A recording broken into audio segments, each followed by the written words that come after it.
નમસ્કાર, આપ જોઈ રહ્યા છો નિર્ભય ન્યૂઝ અને હું છું આપની સાથે રિદ્ધિ. ગુજરાતની અંદર આપણે જોવા જઈએ કે હવે સ્થાનિક સ્વરાજની ચૂંટણી નજીકમાં છે, તો બીજી તરફ હવે કોંગ્રેસ છે તે થોડું ઘણું ઉપર ઉઠ્યું એવું લાગી રહ્યું છે. બીજી તરફ આજે ચર્ચા એ પણ કરવી છે કે હવે બોટાદની અંદર જે અને કોંગ્રેસ છે તે ખેડૂતો માટે લડવાના છે, પણ જ્યારે આ આખું આંદોલન રાજુ કરપડાએ શરૂ કર્યું, હવે કોંગ્રેસ ક્યાં ખેડૂતોની સાથે જઈ રહી છે, આ બધું સમજવું છે. અને એમની જ સાથે બીજા ઘણા બધા પણ મુદ્દા છે. અત્યારે મારી સાથે રાજકોટથી વરિષ્ઠ પત્રકાર જગદીશભાઈ મહેતા જોડાયેલા છે, સીધી તેમની સાથે ચર્ચા કરીએ. જગદીશભાઈ, નિર્ભય ન્યૂઝમાં આપનું સ્વાગત છે. જી નમસ્કાર બેન. જગદીશભાઈ, બોટાદની અંદર હવે કોંગ્રેસ છે એ ખેડૂતોને મળવાની છે, મહાપંચાયત કરવાની છે. બેઝિકલી આપણે જોવા જઈએ તો આખું આંદોલન રાજુ કરપડા આમ આદમી પાર્ટીએ શરૂ કર્યું. ક્યાંક લાભ છે તે કોંગ્રેસ લઈ જતી હોય તેવું દેખાઈ રહ્યું છે, પણ આ બધાની વચ્ચે જોવાનું છે કે ખરેખર ખેડૂતો માટે લડે છે ખરી કોંગ્રેસ? રિદ્ધિબેન, પહેલા તો આપણે પહેલી વખત અત્યારે નવા વર્ષે મળીએ એટલે તમારા તમામ વ્યુઅર્સને, તમારા ટીમ સહિતના તમામ વ્યુઅર્સને સાલ મુબારક. હવે વાત આપણા ઇસ્યુની. કોંગ્રેસ ખેડૂતો માટે લડવાની નથી, ખેડૂતોના નામે લડવાની છે, કારણ કે માથે ચૂંટણી છે. પણ દેર આઈ દુરસ્ત આઈ. ઠીક છે, વિરોધ પક્ષને આવા મોકાની રાહ હોય અને એ મોકાનો ફાયદો ઉઠાવે તો જરાય ખોટું નથી, પોલિટિકલી દ્રષ્ટિએ જોઈએ તો. પણ વધુ સારું એ હોત કે જ્યારે રાજુ કરપડાએ બોટાદમાં આ કડદા પ્રથા વિરુદ્ધમાં આંદોલન છેડ્યું ત્યારે પણ કોંગ્રેસે આવી જાગૃતિ બતાવવાની જરૂર હતી, તો આજે વધુ અધિકારપૂર્વક ત્યાં જઈ શક્યું. આવતીકાલે બોટાદમાં છે કોંગ્રેસની કિસાન પંચાયત અને 31મી ઓક્ટોબરે સુરેન્દ્રનગરમાં આમ આદમી પાર્ટી સુદામડા નામના ગામમાં રાજ્ય કક્ષાનું કિસાન મહાપંચાયત યોજવાની છે. ટૂંકમાં બંને લોકો કોંગ્રેસ અને આમ આદમી પાર્ટી એ હવે કિસાનોના હમદર્દ બનવાની હોડમાં છે. અને સોફ્ટ ટાર્ગેટ સ્વાભાવિક જ સરકારમાં ભારતીય જનતા પાર્ટી હોવાથી ભાજપ રહેવાનો, એટલે ભારતીય જનતા પાર્ટીની સરકારે પણ પોતે સોફ્ટ ટાર્ગેટ ન બને એટલે યજ્ઞમાં આહુતિ આપે એમ પોતે પણ થોડીક વ્યવસ્થા કરી. શું કરી? 400 જેટલા એપીએમસી જે છે ગુજરાત ભરના, એના ચેરમેનોને ઉદ્દેશીને એક પરિપત્ર બહાર પાડ્યો કે હવેથી તમે કપાત એટલે કે જે માર્કેટિંગ યાર્ડમાં જણસો લઈને ખેડૂતો આવે તો એક એના વે બ્રિજ ઉપર જ વજન કરવો અને એમાં ઓછા વધુ ન કરવો. 40 કિલો તો 40 જ કિલો, પછી કોથળાનું કાપી નાખો, ફલાણાનું કાપી નાખો, એમ કરીને 40 માંથી 38 કિલો એમ ન કરવું. 40 કિલો વે બ્રિજમાં થયું તો એ તમારે સાબિત કરી દેવાનું, એના પૈસા આપવાના. પછી ખેડૂતો પાસે પેલા શું કરાતો હતા, વેપારીઓ ખરીદી કરે પછી એમ કે મારું વેર હાઉસ કે ગોડાઉન કે જીન મિલ કે બધું અહીંથી 30 કિલોમીટર દૂર છે, તમે માલ ન્યા પહોંચાડો. હવે માલ ન્યા પહોંચાડે તો ઈ પૈસા ખેડૂતને આપવાના થતા, પરિવહનના, ટ્રાન્સપોર્ટિંગના. હવે સરકારે પરિપત્ર બહાર પાડ્યો, તમારે એવું નહીં કરવાનું, જે વેપારી ખરીદે એ વેપારીએ પોતે મજૂરી ચૂકવી દેવાની. આ બે. અને ત્રીજું, ભાઈ પૈસામાં ઘાલમેલ ન કરવી, ઓન ધ સ્પોટ એને પૈસા આપી દેવા. આ 3 વાત એને સરકારે કરી અને હાજરી પુરાવી, અમે પણ તમારા હમદર્દ છીએ. રાઈટ. હવે બેન આપણે મોકાની વાત કરીએ કે હવે તમે ચૂંટણી ટાણે ત્રણેય પક્ષોને, કિસાનો જે છે એ મીંડા વેવાય વેલાની જેમ વાલા લાગવા, તો પેલા તમે ક્યાં ગયા હતા? આપણે હું શરૂઆતથી કહું, ભારતીય જનતા પાર્ટી સરકારમાં છે એટલે કહું છું કે તમારી પાસે ડિઝાસ્ટર મેનેજમેન્ટ નામની એક વ્યવસ્થા છે, કાગળ ઉપર તો છે, કમસે કમ અમને ક્યાંક જોવા નથી મળી જુદી વાત છે, પણ કાગળ ઉપર છે, જેને ડિઝાસ્ટર મેનેજમેન્ટ કહેવાય. એને બદલે અને જો એ ખરા અર્થમાં ડિઝાસ્ટર મેનેજમેન્ટ નામની કોઈ ચીજ ભારતીય જનતા પાર્ટી અથવા તો સરકાર પાસે હોય તો શું થાય તમને કહું. આવો તબાહી મચાવનારો વરસાદ આવશે એવું અંબાલાલ પટેલ ને પરેશ ગોસ્વામી 15 દિવસથી ગાંગરેસ. એ તો હકીકત છે. દિવાળી પહેલાથી એને કીધું કે દિવાળી પછી આવો એક વાવાઝોડા જેવો વરસાદ આવશે, મોન્થા નામનું વાવાઝોડું જે અત્યારે ટકરાવાનું છે દક્ષિણ બાજુ, પણ એની અસરમાં અહીંયા એવું માવઠું કમોસમી વરસાદ થશે કે જે તબાહી મચાવશે. તમામ ચેનલમાં અંબાલાલ પટેલ ને પરેશ ગોસ્વામીની આ બધી જ આગાહી ઈ બિલકુલ વરહી રહી હતી 15 દિવસથી. તો where is the disaster management of Gujarat? આ પ્રશ્ન થાય કે નહીં? ગુજરાત સરકારનું મેનેજમેન્ટ ડિઝાસ્ટર મેનેજમેન્ટ કર્યું હું? આગ લાગે ત્યારે બંબાવાળો એમ કે અમારા ટાયરમાં પંચર છે અને એમાં હવા નથી, પેટ્રોલ ટાંકામાં પાણી નથી, ને ડ્રાઈવર છે ફાંકી ખાવા ગયો ને એવું હાલે ડીંડક કોઈ દી? ફાયર બ્રિગેડ કોને કહેવાય? આગ લાગી નથી અને ફાટ કરીને ત્યાં પહોંચ્યો નથી, એને ડિઝાસ્ટર તાત્કાલિક ઠારી નાખવાનું. એ હમણાં આવું છું ને હું હુઈ ગયો તો મોડું ઉઠાણું ને એવી ઘોકા ઘણી હોય કોઈ દી? એમાં સરકારને 15 દી થયા આ બંને આગાહીકારો બિલકુલ ચેતવે છે કે ભાઈ સાહેબ આ આવશે તબાહી ને તમારો પાક જે કોળિયો મોઢામાં આવવાનો છે છીનવી લેવાનો છે. ન્યા સુધીની વાત તો તમારા મારા સહિતના મીડિયામાં આવી ગઈ. તો સરકાર કેમ હુતી રહી ભાઈ?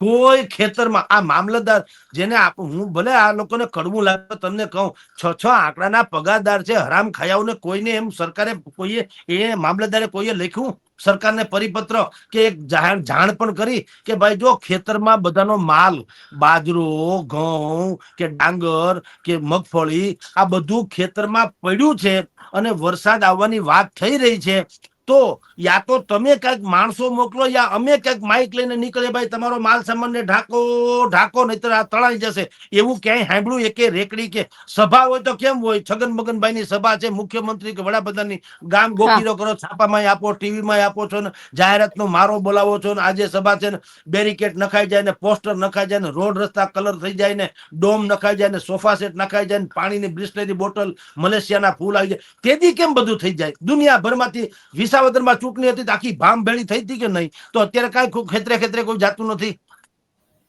સવાલ છે ને બેન આ છે. પછી એમ કે છે કે પત્રકારો છે ને એ વિપક્ષોના પૈસા ખાઈને બોલે. હવે તમને ધૂળ પડી, તમારે જે સમજવું સમજો. આ જનતાનો અવાજ છે, નહીં સમજો તો મરી રહ્યો. તમને એવું મોકો શું? હાલો 2 ઘડી માન લો ને અમે વિપક્ષોના પ્રવક્તા તરીકે બોલતા, પણ તમે એવો મોકો આપો છો શું કરવા? મને તો ઈ થાય તમારું ડિઝાસ્ટર મેનેજમેન્ટ જાય છે ક્યાં? તમને સરકાર શેના માટે બને? માલપુવા ખાવા? આ લાભ પાચનમાં હવે મુહૂર્ત કર્યા, નવી સરકાર રચી, આપણે જોતી હતી 18 વર્ષની અને 9 વર્ષની 2 પકડાવી. ઉલટાની જવાબદારી આપણી ઉપર થઈ. જૂનું જે પ્રધાનમંડળ હતું એમાં કઈ દમ નતો, આપણે કહેતા કે ભાઈ સારા માણસોને મૂકો, જે કાર્યદક્ષ હોય, જે વિઝનરી હોય, યુવાન હોય, કઈ કરી શકે હોય એવાને મૂકો તો ગુજરાતનું ભલું થાય ને પક્ષનું ભલું થાય, ભારતીય જનતા પાર્ટીનું. હવે આપણે 18 વર્ષની વ્યક્તિની જરૂર હતી અને 9 વર્ષની 2 પકડે. ઉલટાની આપણે ઈ બેને હાચવવાનું રહ્યું છોકરીઓને. એના જેવું થયું કે ભલા માણસ તમે હારા વિઝનરી માણસો તાકાત વાળા રાખ્યા નહીં, એ તો અત્યારે કોરાણે છે. તો જે સરકાર તમે રચી છે, મુખ્યમંત્રીએ ખાલી એક પરિપત્ર એટલે કે આમ જાહેરાત કરી કે તમે જાઓ ગામડે ગામડે ખેતરે ખેતરે જાઓ. તો જાવ નહીં, એટલે તમારી પાસે મામલતદાર નથી. મામલતદારને કામ શું છે? એને તમને પરિપત્રમાં લખીને મોકલું, જગદીશભાઈ નું ખેતર ફલાણા ફલાણા ગામમાં આ સર્વે નંબરમાં આટલા વીઘા છે, એમાં આટલી મગફળી વાવી, આટલી ડાંગર કે આટલું ફલાણું કે આટલું ઢીકણું જે વાવ્યું હોય તે એમાં કાયદેસર આંકડા તમારી ત્યાં છે. બીજું, પ્રધાનમંત્રી કિસાન સન્માન યોજનાનું ખાતું મારું છે તો સીધું વડાપ્રધાનનો હપ્તો મારા જ ખાતામાં આવે છે, વચ્ચે તો કોઈ છે નહીં. તો મામલતદારને પૂછીને તમે એટલું કયો કે ભાઈ આ ખેતર બધું તણાઈ ગયું એટલે માલ તો સત્યાનાશ થઈ ગયો ખેડૂતનો, તો સીધું એની ગણતરી કરીને એના ખાતામાં પૈસા કેમ નથી થઈ જતા 1 સેકન્ડમાં ડિજિટલી? એમાં સર્વે કરશું, ફલાણું કરશું, ઢીકણું, એવી ઘોકાઘાણી કરવાની જરૂર ક્યાં છે? સર્વેનો ક્યાં સવાલ છે? તમારી સામે તણાઈ તો ગયું બધું, એમાં સર્વે ક્યાં હોતા હે? તો એને કહેવાય. તો હું માનું કે ડિઝાસ્ટર મેનેજમેન્ટ સારું, અને તો આપણે સરકારની સરાહના કરીએ. આપણો ક્યાં કોઈ શત્રુ છે? પણ તમારે કરવું કાંઈ નથી કે અમારા મંજીરા વગાડો. ક્યાંથી મંજીરા વગાડીએ ભાઈ? એટલે સવાલ રિદ્ધિબેન આ છે, આ સરકારનું વાંક ગણું. હવે હું વિપક્ષનું કહું. કોંગ્રેસ આળસ મરડીને જાગી, ચરણ ચાપી મૂછ મરડી, નાગણે નાગ જગાડ્યો, ઉઠો ને બળવંત કોઈ બારણે બાળક આવ્યો. એની જેમ અટા સુધી વિષ્ણુ ભગવાન જેમ ઓલામાં હુવે છે, સમુદ્રમાં આપણે ફોટો જોઈએ છે, અત્યાર સુધી આ લોકો એમનું રહ્યા શાંતિથી.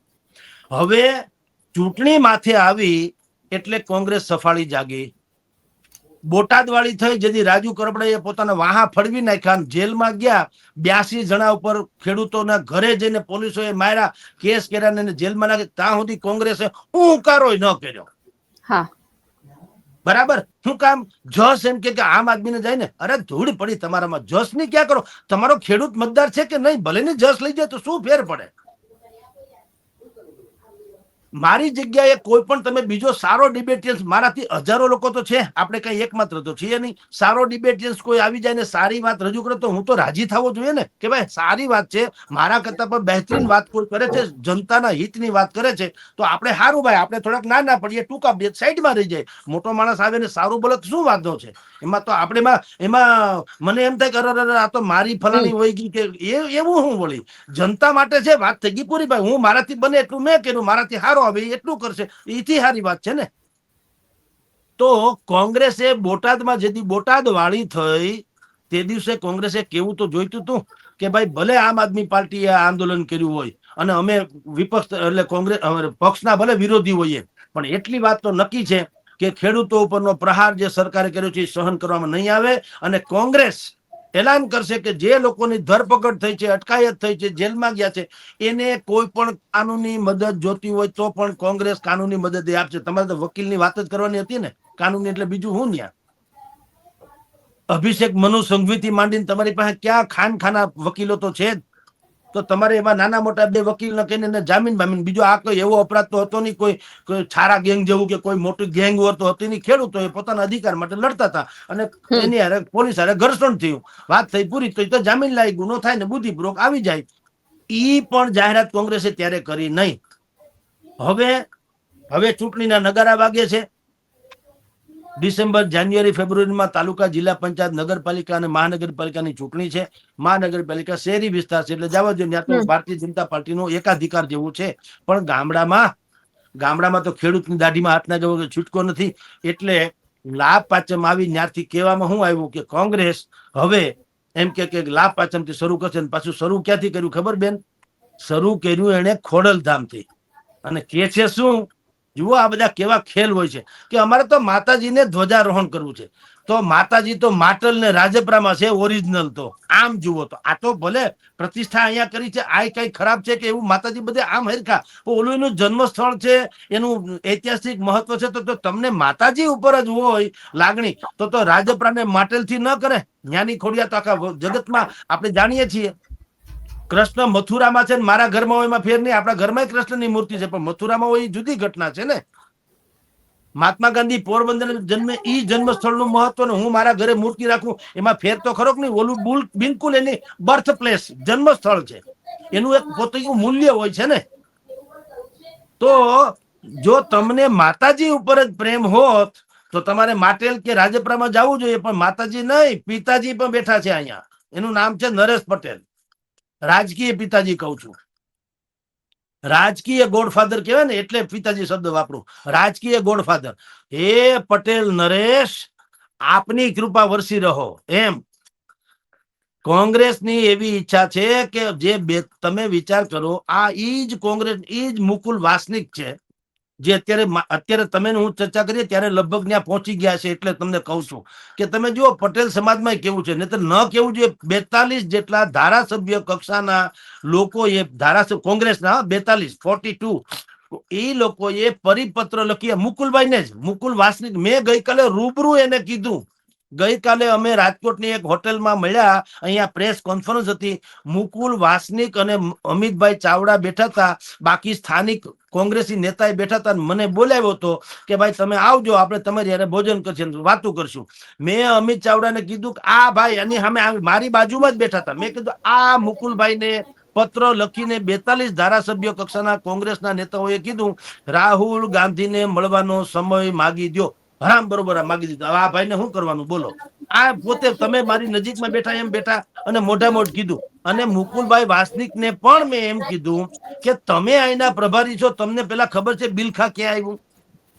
ફતાધાર કોના બાપનો દીકરો છે? તો સેના પ્રભારી તમને એલા ખબર? તો મોઢા મોઢ આ એમાં એકેય શબ્દ ચોર્યો નથી. સારી વાત, તમને સારી શિષ્ટ શૈલીમાં કીધું કે ભલા માણસ તમારા જેવા લોકો પ્રભારી બને. તમને એક તો અહીં ધરાતલ વાતની ખબર નથી કે કોણ સાચો ને કોણ ખોટો. તમને જે તે તો કે નહીં મેરે સોર્સિસ હોતે હે ને. એટલે ભાઈ સોર્સિસ તો ઊંધા હમુય કે ને. સોર્સિસ से क्या होता है? તમને ખુદને આજે મને જે સૌરાષ્ટ્રની ખબર પડે બેન રિદ્ધિબેન, તમને મારા જેટલી ન હોય, મારાથી વિશેષ હોઈ શકે, તમે અભ્યાસુ છો એટલે, પણ બને ત્યાં સુધી હું રોજિંદો છું, મને ખબર હોય કે ન હોય. એમ અમદાવાદની તમને હોય, અમદાવાદની તમને હોય, મને સ્વાભાવિક ન હોય. હું અહીંયા રહું છું તો તમે મેં એને એમ કીધું કે તમે જો આઈનો કોઈ ધરાતલ વ્યક્તિ હોય જે બિલકુલ જાણકાર, મેં તો નામે આપ્યું કે આ લલિતભાઈ કગથરા. હવે ખેડૂત માણસ છે, ખેડૂત નેતા છે, ઝુંઝારું છે, આવડત વાળો છે, બિલકુલ એમાં કઈ ઘટે નહીં. બરાબર, એક બિલકુલ જેને સક્રિય રાજનીતિજ્ઞ કહેવાય એ ટાઈપના વ્યક્તિ છે ભાઈ લલિત કગથરા. મેં કીધું આવાને તમે પ્રભારી બનાવો. પછી ભાઈ એક મેં કીધું તું ત્યાં રાજપૂત, રોહિત રાજપૂત કરીને એક યુવાન છોકરો છે અહીંયા રાજકોટમાં, રોહિત રાજપૂત, બિલકુલ ટેલેન્ટેડ છોકરો છે. એના ઇસ્યુ એ જે ઉપાડે જનતાના પ્રશ્નો એ પણ લાજવાબ હોય છે. પાછું પોતે પ્રેસ આઉટ પણ સારું કરાવી શકે છે. એની પ્રેસ નોટમાં મારે તમારે ઇન્ટ્રો બાંધવો ન પડે એવું આપણી ભાષામાં કહું તો સીધું બઠ્ઠે બઠ્ઠું તમે છાપી શકો એવું એની પ્રેસ નોટ હોય છે. ફોટો બટા બધું સાથે રેડી. તો મેં આ લોકોને એમ કીધું મુકુલ વાસનિક અને ભાઈ અમિત ચાવડા, એટલે આવા છોકરાઓ જે છે એ મહેશ રાજપૂત એ બીજા બેઠા હતા. મેં કીધું આ ઈ છે હેમાંગ વસાવડા, તમે ગાયત્રીબા વાઘેલા, એટલે તમે જુઓ એક એક ને આટી મારે એવા તમારી પાસે માણસો છે. હેમાંગ વસાવડા તો ક્રિમિલિયર એટલે કે સોફિસ્ટિકેટેડ દુનિયાના બિલકુલ પ્રિય, કારણ કે ડોક્ટર એ છે અને લુગડે કોઈ દાગ નથી બિલકુલ. અને એને મત આપવાથી લોકોને ગમે. કેટલાકના તો એવું હોય કે નહીતર લોકોને એલર્જી હોય અમુકના ચહેરાથી પણ. હવે આ તો બિલ પ્રીતિપાત્ર વ્યક્તિ છે. તો મેં કીધું આવા લોકોને તમે આગળ કરો અને અહીંના ભાઈ લલિત કગથરા જેવા લોકોને પ્રભારી બનાવો તો એ તમને સાચી વાત કરે. કોઈક જગદીશભાઈના ખોટા વખાણ કરે તો લલિત કગથરા જેવા માણસ મને નક્ષી ઓળખતા હોય એ કહી દે કે જગદીશભાઈ નું આ ખોટું છે, જાળવા જાજો. તો મેં કીધું એવું આ ભાઈ મુકુલભાઈ વાસનિક. હવે ઈ મુકુલભાઈ વાસનિક આજે લ્યો ખોડલધામમાં જાહે, આ લોકો એને પાછા આરતી ઉતારશે, અચ્છો વાનાય કરશે પધારો પધારો કરીને. એટલે નહીતર ઠપકો ન આપો જોઈએ નરેશભાઈએ કે ભાઈ અમારા જ પાટીદાર સમાજના 42 જેટલા ધારાસભ્ય કક્ષાના લોકોએ તમને જ પત્ર લખીને જાણ કરી હતી કે રાહુલભાઈનો સમય માગી દો. તમે સમય ન આપ્યો. તમારે ભલે માતાજી હવના છે, તમારે ધ્વજારોહણ બજારોહણ જે કરવું એ કરો, કાંઈ વાંધો નથી, પણ તમને વીઆઈપી ટ્રીટમેન્ટ આપવામાં આવશે નહીં. તો તમારી કઈક વેલ્યુ થાય. આ તો હવે તમે અમને ખાડમાં નાખો તો ભલે પર્વત ઉપર ચડાવો, આવો એટલે આરતી ઉતારી દે. તો તમારું પોતાનું કોઈ નક્કી ઠેકાણું છે નહીં તો પછી તો દુનિયા આપણને વાપરી જ જાય ને. અને એને પૂછવું જોઈએ ને તમારે કોંગ્રેસને કે આજે ધ્વજારોહણ છે આ મંદિરને તો 10 વર્ષ થયા, આની પેલા કા ધ્વજા તમે ચડાવી નહીં? આજે જ વળી એવું હું તમને બહુ ભક્તિ સમરા કાઢી ગઈ કે તમે અહીંયા આવીને મીંડ્યા ધ્વજારોહણ કરાવો. અને તમને માં ખોડલ ઉપર જ એટલો હેતપ્રીત હોત તો માટલ ને રાજપરા શું છે? એ તો ઓરિજિનલ છે. ત્યાં તો ઓરિજિનલ એટલે કે એનું કાયદેસરનું ઐતિહાસિક મહત્વ છે. ન્યા કાન જ ચડાવી. પણ મેં તમને બેન પેલા કીધું એમ માતાજી તો બાનું છે. ત્યાં મૂળ પોલિટિકલ પિતાજી બેઠા છે. નરેશભાઈ ના ચરણ ચાપીને મૂછ મરડીને નાગણે નાગ જગાડ્યો ને જગાડશે કહે કે ભાઈ સાહેબ અમને તમે ચૂંટણીમાં મદદ કરજો. અને નરેશભાઈ એ ભગવાનની દયા છે, એનું કઈ રાજકીય ઠેકાણું નથી. ઘડી કીધર ઘડી એને તો હું ગલગલિયા થાય. કોઈ પણ બધા પક્ષો આવીને મને બસ આવીને મોટો ભા માને હું પોળો બજાર હાંકડી. નહીતર એને બે ધડક કેવું છું કે અમારા સમાજ જે 42% જેટલો, અહીંયા 35-37% જેટલી પાટીદારોની જનસંખ્યા છે. સૌરાષ્ટ્રની 54 બેઠકમાંથી 27 થી 32 બેઠક એવી છે પાટીદારો કે એમ થાય નિર્ણાયક મતદારો છે. કોળી સમાજની બેઠક છે એમાં કેમ ભારતીય જનતા પાર્ટી કે કોંગ્રેસ કેમ ગાય જેવા થઈ જાય છે? પરસોત્તમભાઈ સોલંકી તમે ક્યારે શપથ લીધું ત્યારે ભાડ્યા, પછી ક્યાંય ભાડ્યા? એના પોતાના નિજી કાર્યક્રમોને બાદ કરતા કોઈ સત્તાવાર કાર્યક્રમમાં કે પરસોત્તમભાઈ સોલંકી આ પ્રકારનો માછીમારીને લગતો કે ઢીકણા વિષયને લગતો પરિપત્ર જાહેર કરીને નીતિ વિશે કોઈ નિર્ણય કર્યો ક્યાંય સાંભળ્યું કોઈ દી નહીં? એ હુતા એમને બરાબર. તો પણ હાચવે છે હું કામ? એ ધણી છે 12-15 બેઠકનો, તો હાચવવા પડે ભલે ગમે એવા હોય, એને કઈ ના નથી પાડતા. તો આને દિવ્ય દ્રષ્ટિ છે ભાજપ પાસે, તો એ સત્તા ઉપર સ્થાન ઉપર મજા કરે છે. હવે કોંગ્રેસ મેં કીધું એમ ખોડલધામમાં જાય તો નરેશભાઈએ કેવું જોઈએ ને કે ભલામણા અમારા સમાજને તમે શું સમજો છો? હવે મત જોઈએ છે એટલે અહીંયા તમે ધજા ચડાવ્યા, મત ન હોય ત્યારે અમારો ધજાગરો કરો તો અમે હું તમારા હાટુ થઈને રમકડા છીએ? એટલે એને બિલકુલ કહેવાય કે ભાઈ એક તો નરેશભાઈ પોતે નહીં મળે. સાંભળજો, જો ખરેખર આમાં એવું છે બેન, આપણે નથી કોઈને બધાવવા માંગતા, પણ તમે તમારી વેલ્યુ જો તમે ન કરો તો સમાજ નહીં કરે. હું મારી ગરિમા નહીં જાળવું તો સમાજ મારું માન ક્યાંથી જાળવવાનું? મોરારી બાપુ ઉભા ઉભા ભેળપુરી ખાય તો બાપુ કોઈ બાપુ માને? એ કે આ તો બહુ કે ન તો કઈ પાપ તો છે નહીં ભેળપુરી ખાવી, પણ બાપુથી ખવાય નહીં. બાપુ મહાન માણસ છે એટલે બાપુ એ ઘરે ભલે હુંડલો આખો બેરીને ખાઈ લે, પણ એનાથી જાહેરમાં રોડ ઉપર ન ખવાય. એમ કઉ છું. એમ નરેશભાઈએ કેવું જોઈએ ભાઈ જો તમે અમારા પાટીદારોના 42 જેટલા ધારાસભ્ય કક્ષાના લોકો, પાછા સામાન્ય નહીં, વીરજી ઠુમ્મર ને મનહરભાઈ પટેલ ને તમે આવા બધા લોકોએ પત્ર લખીને કીધું કે રાહુલભાઈ નો સમય ખાલી એ સમય માંગ્યો, કઈ કાવડિયા નથી માંગ્યા, ટિકિટે નથી માંગી, કે ભાઈ અમને તમે સમય આપો, અમારે થોડીક રજૂઆત કરી. ટાઈમ ના આપ્યો, બોલો. તો રાહુલભાઈ એટલા બધા વ્યસ્ત છે કે એનો ટાઈમે ન મળે, અને એનો ટાઈમ ન મળે તો અહીંયા નરેશભાઈ ટાઈમ શું કામ કાઢવો જોઈએ? કેવું જોઈએ ભાઈ, આ રહ્યું માતાજી તો છે ને, તમે તારે ધ્વજારોહણ કરો, મજા કરો, અમારે ત્યાં રહોડું પર છે, જમી કાઢવીને જાજો, અમારે ત્યાં તમામ અતિથિઓ આવે, જમીને અમથાઈ જાય જ છે. ઓર તમે લોકો વીઆઈપી છો તો પણ હું બધાને કહી રાખું છું, આ ભાઈને હારી પેટ જમાડજો, બીજું હું ત્યાં જમીન હોય જાવ, પણ મારી પાસે ટાઈમ નથી. તો નરેશભાઈ પટેલ જે છે ને એ પાટીદારોના નેતા કહેવાને લાયક ગણાય, કે એને સામે વાળાને અહેસાસ કરાવવો જોઈએ कि हम भी कुछ कर नहीं है, क्योंकि आपके बड़े होने से हम कैसे छोटे हो जाते हैं, ये तो बतावવું જોઈએ ને. તમે મોટા છો એટલે અમે નાના કઈ રીતે થઈ જાય?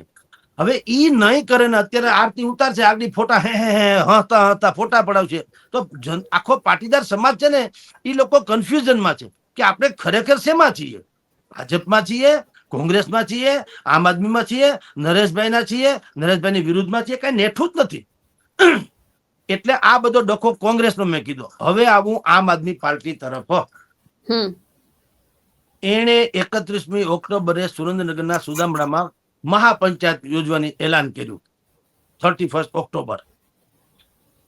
હવે એને થોડોક અધિકાર એટલા માટે કે એને અહીંયા બોટાદમાં બરડા ફાડી નાખ્યા પોલીસે, એટલો મારે ખાધો છે, જેલે ભોગવી છે. અને આજે જ નહીં, આની પેલા 2 વર્ષ પહેલા પણ આ જ રાજુ કરપડાએ આ જ મુદ્દે, કડદા પ્રથા મુદ્દે આવું જ આંદોલન કરેલું, માર્કેટિંગ યાર્ડ બંધ કરાવ્યું હતું. તે દિવસે પણ એના ચેરમેનોએ લખી આપ્યું હતું કે અમે હવે કડદા પ્રથા નહીં કરી. આ તો લોકો બોલ્યા, પાળે ક્યાં? આ તો બધા એવું છે ને, આ લોકોને કઈ બોલવાનું, કઈ પાળવાનું તો વચનો હંમેશા આપવા માટે હોય છે, પાળવા માટે નહીં, આ રાજકારણીઓના. તો એને તે દિવસે આવું વચન આપ્યું, જેવું આ વખતે આપ્યું. આ વખતે પણ પ્રેસની સામે ભૂંગળું એમાં બોલ્યા જ છે, હવે તેમાં કડદા પ્રથા તો હવેથી નહીં, એટલે ટાઉનથી રાખતા તો નક્કી થયું. તો એ લોકોએ મહાસભા રાખી છે સુદામડામાં, ગુજરાતની મહાપંચાયત. તો 5-50 હજાર માણસ ભેગું થશે. અને સ્વાભાવિક જ છે કે સરકાર અત્યારે ભારતીય જનતા પાર્ટીને એટલે સોફ્ટ કોર્નર હોવાનો, એટલે એની ઉપર પ્રહારે થવાના. પણ એ થોડીક લાયક એટલા માટે છે કે એને સંઘર્ષ તો કર્યો છે. એ ખાલી કોંગ્રેસની જેમ પાક લડવા નથી આવી. ભૂતકાળમાં એને બરડા ભંગવી નાખ્યા છે, પોતાના બરડા ફળવી નાખ્યા છે, તો એને અધિકાર તો છે ને, સ્વાભાવિક જ છે. એટલે એ લોકો ત્યાં મહાપંચાયત યોજીને કેટલીક જાહેરાતો કરશે, ઉત્તેજનાત્મક થાય એવા પ્રવચનો કરશે, અને પછી કોઈ નિર્ણય કરશે. કારણ કે ભારતીય જનતા પાર્ટી હોય, કોંગ્રેસ હોય કે આમ આદમી પાર્ટી હોય કે બીજા કોઈ હોય, 54 લાખ કિસાનો છે પરિવાર ગુજરાતમાં, 54 લાખ. એનો આ પ્રશ્ન છે બેન. હવે આવા પ્રશ્નમાં ભારતીય જનતા પાર્ટી જેવી આમ જુઓ તો ડાય ડમરીને સમજણી, આમ સત્તા ઉપર કઈ અમથી બેસી ગઈ છે. આપણે આટલા બખાડાને આપણે બળાપા કાઢીએ છીએ તો એનું રૂવાડું ફરકે છે, નથી બધું ફાવે એમ કરતા. તો એની પાસે બુદ્ધિ તો છે, એમાં તો કોઈ શંકાને સ્થાન નથી, આપણે સ્વીકારવું પડે. તો મને તો આશ્ચર્ય બેન ઈ થાય રિદ્ધિબેન કે સરકાર છે, દહે આંગળા ઘીમાં છે, વિપક્ષ નામે કોઈ ચીજ છે નહીં, તો એક જ નીતિમાં આ લોકોનું આખી સડમાંથી હવા નીકળી જાય જો કરે તો. શું ડિઝાસ્ટર મેનેજમેન્ટની જેમ તમામ કિસાનોના ખાતાના નંબર એની પાસે છે કે નહીં? મામલતદારને ખાલી કહી દે કે તમે એક જ દિવસમાં મને સર્વે કરીને કહી દો. આમ સર્વે કરવા જેવું છે ને, બધું તણાઈ જ ગયું છે, જગ જાહેર વાતો છે, રાઈટ? જગદીશભાઈ નું ખેતર, ખાતેદારનું નામ જગદીશભાઈ, સર્વે નંબર ઢીકણા, આટલા વીઘા મગફળી કે ફલાણું કે હું વાવ્યું ઈ, અને સત્યાનાશ થઈ ગયું. કેટલા રૂપિયા થાય? ફલાણ આટલા રૂપિયા, ફુર કરીને મારા ખાતામાં નાખી દો, વાત થાય પૂરી, લ્યો. આખો પ્રશ્ન સોલ્વ. અને બધાય ખેડૂતો વતી મોટી જાહેર ખબર છાપામાં આપી છે ભૂપેન્દ્રભાઈના ફોટા સાથે, કે કિસાન ભાઈઓને મેઘરાજાએ જે અત્યંત હેરાન કર્યા છે એની અમને ખબર પડી, તો અમે જાણીએ છીએ. એટલે ડિઝાસ્ટર મેનેજમેન્ટ તરીકે તમારી દિવાળી તો બગડી, પણ હવે આ લાભ પાંચમે બગડી, નવું વર્ષ આખું તમે નિરાશામાં ન જાય એટલે સરકારે તાકીદના ધોરણે બંબાવાળાની જેમ તમારા ખાતામાં તમે જેટલું વાવેતર કર્યું હતું એને અમુક ટકા હિસાબે પૈસા ગણી તમારા ખાતામાં જમા કરાવી દે. તમે તમારા ખાતામાં જોઈ લો, પૈસા આવી ગયા હોય તો હા કહેજો. લ્યો, આમાં વિપક્ષનું શું આવે મને કયો? પાવલું ન આવે. પણ કરવું નથી. અને પછી કરશે હું, અમે સર્વે કરીએ છીએ, પછી સર્વે પછી બાપના થાન જેવું, એમાં કઈ સર્વે બર્વે જેવું, કારણ કે કોઈ અધિકારીને બહાર નીકળવું નથી. પાંચા ઊંચા કરીને કોકના ખેતરમાં જાય તો સર્વે થાય ને. હવે એસી વગર તો રહી શકતા નથી. હરામ ખાયાઓ છે 6 આંકડાના પગારના, એને ક્યાં લેવા દેવા છે સર્વે કરવાની? એ પછી ધકેલ પંચા 150, અને એ થાય તો કેદી મળે? જેથી ખેડૂતોનું બધું અમથું સત્યાનાશ તો થઈ જ ગયું છે. બધા વ્યવહાર અટકી જાય ને દીકરી દીકરાના આણા પરિયાણા કે લગ્ન ઇત્યાદિ કર્યા તો માંડવા સુના રહી જાય, ન્યા સુધીની મુશ્કેલી થાય. પછી તમે એમાં એના ખાતામાં ક્યાંક જીર્ણ શીર્ણ રકમ નાખો તો એનું આવે હું? અને આ સરકાર આવી રીતે જીર્ણ શીર્ણ રકમ નાખવા ટેવાયેલી છે. હું બેન તમને આંકડા આપું, 2024 જુલાઈમાં માવઠું થયું હતું તે દિવસે સરકારે 319 કરોડ રૂપિયાનું કહેવાતું પેકેજ જાહેર કર્યું હતું. વળી પાછી પેકેજના કાવડિયા મળે કે હજી કઈ મળ્યા નતા. ત્યાં ઓગસ્ટમાં પાછો વરસાદ આવ્યો 2024માં, 1450 કરોડનું પેકેજ જાહેર થયું. બેયને તમે ભેળો તો 1769 કરોડ રૂપિયાનું પેકેજ જાહેર થયું. હરામ બરોબર કોઈને પાવલી મળી હોય તો. 2024માં વળી પાછું ઓક્ટોબરમાં પાછો કમોસમી વરસાદ થયો, અને ઓગસ્ટમાં થયો તો એમ પાછો ઓક્ટોબરમાં થયો. 1 રૂપિયો પણ હરામ બરોબર કોઈને મળ્યો હોય તો ઈ કહેવાતા સર્વે ને પેકેજ ને એનું આવે હું, મને કયો? એટલે આ લોકો શરમાતાય નથી. હું તો એમ માનું છું કે આ ખેડૂતોએ હવે એક નક્કી કરવું જોઈએ. તમને ખબર છે કે આ લોકો આટલા નિર્દયી જેવા છે ને 1 રૂપિયો આપતા નથી, તમે એને સત્કારો છો શું કરવા? એનું સન્માન થાય નકતા એનું અપમાન થાય એવું કરો ને. એને એના કાર્યક્રમમાં જવાનું બહિષ્કાર કરો કાયદેસરનો. જે તમારો શત્રુ છે અથવા તો તમારી મેળમાં આવે એમ નથી તો એનો અર્થ શું છે? અમારે ત્યાં કાઠિયાવાડમાં બેન કહેવાય છે કે ટાણે આવે તો થાય વધામણા, કટાણે આવે ઈ કલંક, વખત હાચવે ઈ હાચા, પછી રાજા હોય કે રંક. ઈ વખત આવે ટાણે ખપ લાગે. હવે લગ્નનો માલ દાડામાં ખપ લાગે એનો મતલબ હું? એટલે ખેડૂતોની વિશે મેં બેયની વાત ત્રણેયની કરી, આમ આદમી, કોંગ્રેસ અને ભારતીય જનતા પાર્ટી ત્રણેયની કરી. અત્યારે ત્રણેય તીડના ટોળાની જેમ ખેડૂતોની હમદર્દીનો પાક લણવા માટે થઈને ભેગા થયા છે. એમાં મહત્તમ અંશે કહી શકાય તો આમ આદમી પાર્ટીને થોડો ઘણો અધિકાર ખરો, કારણ કે એણે એના બરડા ઉપર ઘા ઝીલ્યા છે. બાકી આ બે પક્ષો જે ભાજપ અને કોંગ્રેસ છે એ તો બાકાયદા લણવા જ નીકળ્યા. છતાંય કોંગ્રેસને અધિકાર આપણે એટલા માટે, કારણ કે એ વિપક્ષમાં છે. ભલે મોડો તો મોડો પણ જાગ્યો. હાલો ની 2 ઘડી, ચૂંટણીમાં તો ચૂંટણીમાં પણ કમસે કમ જાગ્યો. પણ મને તો બિલકુલ દયા આવે છે ભારતીય જનતા પાર્ટી ઉપર. તમારે ક્યાં ખીચામાંથી દેવો છે ને અમથું તમે ક્યાં કઈ ઉપકાર કરો છો? તો ભલામણા જે તમારા પેટ ભરે એના છોકરા ભૂખા મરે, તમને દયા ના આવે?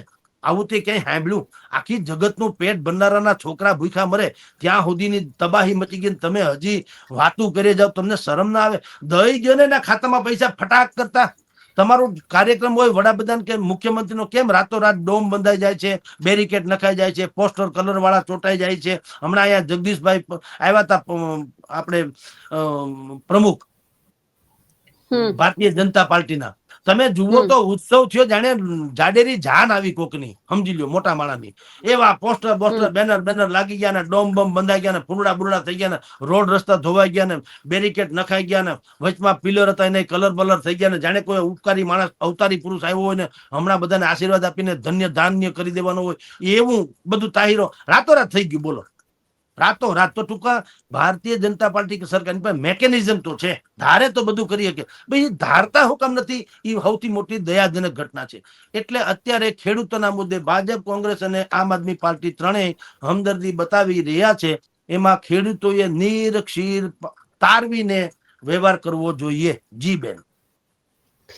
સવાલ પણ છે કે જગદીશભાઈ, ગઈકાલે રાજકોટની અંદર જનસભા, જે જન આક્રોશ સભા કોંગ્રેસની યોજવામાં આવી. અમિત ચાવડાએ એવું કહ્યું, ખુલ્લું જ બોલી દીધું છે કે જે જમીન સાથે જોડાયેલા નેતા જયેશ રાદડિયા છે એમને મંત્રી પદ આપવામાં ભાજપે નથી આપ્યું. બીજી તરફ કાયદો અને વ્યવસ્થા ખરડાયેલી છે એ વ્યક્તિ જે હર્ષ સંઘવી છે એમને પ્રમોશન આપવામાં આવ્યું છે. વારંવાર કોંગ્રેસના હવે જયેશ રાદડિયા કેમ યાદ આવે છે? બસ બીજું કઈ નહીં. આમ ગામડામાં શબ્દ છે બચકારવું. તમારે બહુ ટોળાબદ્ધ કઈ કોકને લેવું હોય ને બચકારો ને તો કદાચ આવી જાય. તો જયેશભાઈ પ્રત્યે આને લાગણી અત્યારે જાગી છે. એમ કે જો ઈ બાને પણ રિહાતા હોય જયેશભાઈ ને, થોડી કુણી લાગણી કોંગ્રેસ તરફ આવતા જાય ને તો અમારામાં ભળી જાય ને આવું બધું.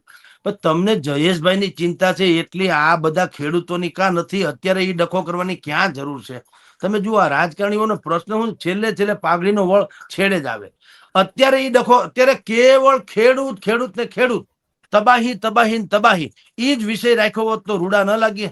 હવે જયેશભાઈ ને લીધું કે એ ભાજપ જાણે ને એ જાણે, તમારે શું લેવા દેવા કોંગ્રેસને? અને કાયદો વ્યવસ્થાનું એ ઠીક જ છે, પણ અત્યારે એનો મુદ્દો ક્યાં છે? અત્યારે તમારે ખેડૂતના મુદ્દે નીકળ્યા છો તો તમે એ જ વાત કરો ને. એનો અર્થ જ એ છે કે મેં તમને પહેલો જ શબ્દ વાપર્યો આપણી આ ડિબેટની શરૂઆતમાં, કે કોંગ્રેસ ખેડૂત માટે નહીં, ખેડૂતના નામે લડવા નીકળી છે. એ શબ્દ વાપરો, એનું આ ગુજરાતી છે કે તમારે ખેડૂતની માત્ર ઓડિયન્સ તરીકે ખેડૂત જોઈએ છે, પછી તમારે તમારી જ વાત કરવી છે. અમને મત આપો, તમારું જે થવું થાય. આ પ્રોબ્લેમ છે. એટલે ભાઈ તમારે એમ કેવું છે કે સાહેબ, હું તો એમ કહું, જો હું ધારો કે અમિત ચાવડા હોઉં તો, હું સ્વયં કહું છું, હું અમિત ચાવડા હોઉં તો કહું કે તમને તમારા માવતરના હમ છે, જો અમને મત આપો તો, અમારી વાતમાં ભરોસો મૂકીને મત આપો તો. હું મેં અત્યારે તમારી કેવળ વેદનાની વાત કરવા આવ્યો છે. મત માગી તમારો દીકરો નથી જોતો, હાલો તમે આપતા નહીં, ભલે અમે આમ થાય વર્ષોથી બહાર છે, 5 વર્ષ ઓર સહી, પણ તમારી વેદના જે છે એ વેદનાને વાચા આપવામાં નીકળ્યા છે. અમે એક પણ માણસ અમારા મંચ ઉપર બેઠેલો કોઈ પણ મતની વાતે નહીં કરે. સરકારની સામે પ્રહારે શું કામ કરો? હું તમને જાગૃત ન કરું? તમને એટલે કે ખેડૂતોને એને જાગૃત ન કરું? ભલા માણસ, તમે 30 વર્ષથી સરકાર બનાવો છો, તમને ખુદને જો મારી વાતમાં ભરોસો હોય કે ભાઈ તમે હેરાન છો, સરકાર તમારું નથી સાંભળતી, તો તમને હું કહું, ભગવાને તમને બુદ્ધિ આપી કે નહીં, તો તમે મને ન મત આપો તો હારો હોય એને આપજો ને. હું ક્યાં ના પાડું છું? તમે કોઈ પણ પક્ષને આપો, પણ તમે જેનાથી ત્રાસી ગયા છો એને મત આપો છો શું કરવા? આ તમારી ખામી નથી? આટલી જ વાત કરે ને જયેશભાઈ ને ફલાણું ને હર્ષસંઘવી ઢીકણા, ઈ ક્યાં કાણ કરી? એનો મતલબ એ શું છે? તમે આટલું જ કરો. તમે તો નીકળ્યા છો અત્યારે ખેડૂતો, અને તમે સભા કરશો એટલે શું થઈ જવાનું? મને કહો, તમારી પાસે કોઈ બ્લુ પ્રિન્ટ છે તમારી? એટલે કોંગ્રેસ પાસે સભા કરીને બસ કોંગ્રેસને ગાળું દેવી, તો તમે ટીવીમાં દઈ શકો, પ્રેસ નોટમાં દઈ શકો, તમારા વિડીયો ઉતારીને દઈ શકો. તમે ભાજપને ગાળું દો, એ સાંભળીને કોંગ્રેસનું શું વળે મને કયો? અરે ખેડૂતોનું શું વળે મને કયો? ખેડૂતો સાંભળે આમ બેહીને, અમિત ચાવડા બોલે, મુકુલ વાસનિક બોલે, બીજા કોઈ નેતા બોલશે, લલિત કગથરા બોલે, લલિત વસોયા બોલે, કે જે તે વિસ્તારના કોંગ્રેસના નેતા બોલે, ભાજપ હાય, ભાજપ હાય. એટલે હું મને કહ્યું, કોનો ચૂલો હંધરૂકી જાય? હંધરૂકવો એટલે ચૂલો પ્રગટવો. કોના ચૂલે રોટલા મંડે થવા મને કયો? જેના ખેતરોમાં ધૂળ સહિત બધું તણાઈ ગયું, માટી સહિત ધોવાઈ ગયા, એનું હું મને કયો? તો સવાલ બેન, આ રાજનીતિકોને ખબર નહીં કેમ કે માનવતા એક કોર છે, રાજનીતિ એક કોર છે, એવું થઈ ગયું. એટલે ભાઈ તમે પેલા જેને ખરખરે આવ્યા છો એની વાત તો કરો. હવે હર્ષસંઘવી ને એ બધું એનું ફોડી ખાય ને એનું એના કર્યા ભોગવશે. જો ખરાબ હશે તો, સારું હશે તો એને ફળ મળશે. તમે અત્યારે એ નિંદો ક્યાં કરો? અત્યારે કેવળ એટલું કહો કે આ કુદરતે તબાહી મચાવી છે, કોંગ્રેસ તમારી હારે છે. હારે છે એટલે ખાલી શબ્દોમાં નહીં, તમારી જે વાત છે, મુશ્કેલી જેટલી પણ છે એટલી, અમે હોઈએ તો આટલું કરવાની વાત કરીએ. અમારું કર્ણાટકમાં એમ કે સરકાર છે, તો કર્ણાટકમાં કોંગ્રેસે આવું કે કર્યું હોવું જોઈએ ને, તો દાખલો બેસાડાય ને કે ભાઈ જુઓ, કર્ણાટકમાં અમારી સરકાર છે, ત્યાં અમે આવું કર્યું. તો અહીંયા અમારી સરકાર હોય તો અમે તમારું આ વર્ષનું તમામ દેણું જે છે, લોન થી માંડીને બધું હપ્તા બપ્તા બધું અમે માફ કરી દઈએ. કારણ કે તમારી આખા વર્ષની કમાણી તો તણાઈ ગઈ, તો હવે તમારી પાસે અમારે લેવાનું કોઈ રહેતું નથી. એટલે અમે અમારી સરકાર હોય તો એક તો અમે અત્યારે માગણી પણ કરીએ છીએ, સરકાર નથી એટલે માગણી કરીએ. સરકાર હોત તો અમે આવું કર્યું હોત કે 1 પણ રૂપિયો ખેડૂતના દેણાનો આ વર્ષનો કમસે કમ અમે કોઈ માફ લેશું નહીં, એ બધું માફ, એવી કઈક વાતે કરે તો હજી ઠીક. પણ જયેશ રાદડિયાને એટલે એમ કે જો જયેશભાઈ આ બાજુ આવતા હોય તો, હર્ષસંઘવી ઉપર તમે માટલા ધુવો, ભાઈ ઈ અત્યારે મુદ્દો નથી બેન. મુદ્દો ખેડૂતોની તબાહીનો છે. એટલે સવાલ એટલો છે બેન, ત્રણેય પક્ષો જે કરી રહ્યા છે એ કેવળ ને કેવળ પોતાની રાજનીતિ કરી રહ્યા છે. શ્રોતાજનો જે ખેડૂતો છે એને બિલકુલ નીર ક્ષીર તારવીને એમાં જોડાવવું જોઈએ. ભાજપનો કોઈ સારો માણસ હોય, ખરેખર નિષ્ઠાવાન ને ખેડૂતનો હિમાયતી હોય તો એને સ્વીકારવામાં કોઈ વાંધો નથી. કોંગ્રેસનો સારો અને હિમાયતી હોય, સ્વીકારવામાં કોઈ વાંધો નથી. આમ આદમી પાર્ટીનો સારો અને હિમાયતી હોય, કોઈ બધાની ભેળ બનાવો. હું તો કહું, એક હથું સરકાર જે હોપી જે છે ને, વાંધો ન્યા જ છે. તમે તીખા મીઠા મેક્સ ભેળ બનાવો ને, તીખા મીઠા ભેળ મિક્સ, કે અડધા કોંગ્રેસના, અડધા ભાજપના, અડધા આમ આદમીના, કોઈ ભાગે નહીં અને કોઈ ભટકે નહીં, અને આપણને સારું શાસન મળે. કારણ કે દરેકને એમ હોય કે જો સારું કરશું તો આવતા વખતે અમારી પોતે કે સરકાર થાય, તો દરેક સારું પરફોર્મન્સ પર આપે. આપણે શું કરીએ? હડું હુટ કરીને હંધાઈને દઈ દઈએ, જાઓ 182 માંથી 162 તમારા, પછી ઓલા તાકત દિનના કરે ને, કારણ કે સામે તો કોઈ રહ્યું નથી. એટલે આ સ્થિતિ છે બેન. જી બિલકુલ જગદીશભાઈ, આપ મારી સાથે જોડાયા, આપનો ખૂબ ખૂબ આભાર. જી નમસ્કાર. અમારા અહેવાલને લઈને આપનું શું માનવું છે કમેન્ટ કરીને ચોક્કસથી જણાવજો. સાથે જ અમારી નિર્ભય ન્યૂઝ ચેનલને લાઇક, શેર અને સબસ્ક્રાઇબ કરવાનું ભૂલશો નહીં. નમસ્કાર.